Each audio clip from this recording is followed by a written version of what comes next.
राधानगरी तालुक्यातील कसबा वाळवे इथं महावितरणचं उपकेंद्र आणि कार्यालय असून सुमारे 20 ते 25 वर्षांपूर्वी या परिसरात निलगिरीची शेकडो झाडं लावण्यात आली होती.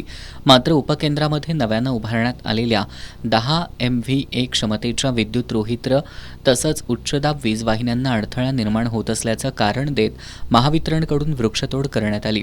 या कामासाठी राधानगरी इथल्या एका ठेकेदाराला नियुक्त करण्यात आलं असून मशीनच्या सहाय्यानं मोठ्या प्रमाणात झाडं तोडण्यात आली आहेत. तोडण्यात आलेलं लाकूड कर्नाटकातील एका कंपनीला देण्यात आल्याची चर्चा स्थानिकांमध्ये सुरू आहे. याबाबत महावितरणचे कसबा वाळवे विभागाचे सहाय्यक अभियंता सुहास शेडगे यांच्याशी आमचे प्रतिनिधी नामदेव कुसाळे यांनी दूरध्वनीवरून संपर्क साधला असता वीज वाहिन्यांना अडथळा येत असल्यानं वन खात्याची परवानगी घेऊन सुमारे 60 ते 70 झाडं तोडण्यात आल्याचं त्यांनी सांगितलं. हे सांगत असताना या ठिकाणचं निश्चित क्षेत्रफळ संबंधित अधिकाऱ्याला सांगता आलं नाही. कसबा वाळवेमधील ग्रामस्थांनी महावितरणला त्या काळात मोफत जागा दिली आहे.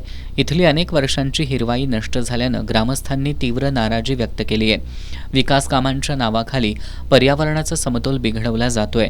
विशेष म्हणजे या ठिकाणी उद्या राज्याचे आरोग्यमंत्री तथा पालकमंत्री प्रकाश आंबेडकर यांच्या हस्ते विविध विकास कामांचं लोकार्पण होणार आहे. शेतीला दिवसा वीज पुरवठा योजनेसह नवीन उपकेंद्राचं उद्घाटन होणार आहे. मात्र झालेल्या वृक्षतोडीमुळे कार्यक्रमावर नाराजीचं सावट पसरलंय.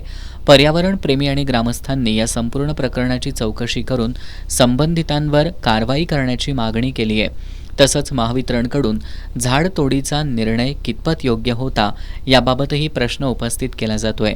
एका बाजूला शासन झाडं लावा, पर्यावरण वाचवा असा संदेश देत असताना दुसऱ्या बाजूला शासकीय विभागाकडूनच मोठ्या प्रमाणात वृक्षतोड झाल्यानं प्रशासनावर प्रश्नचिन्ह निर्माण झालंय.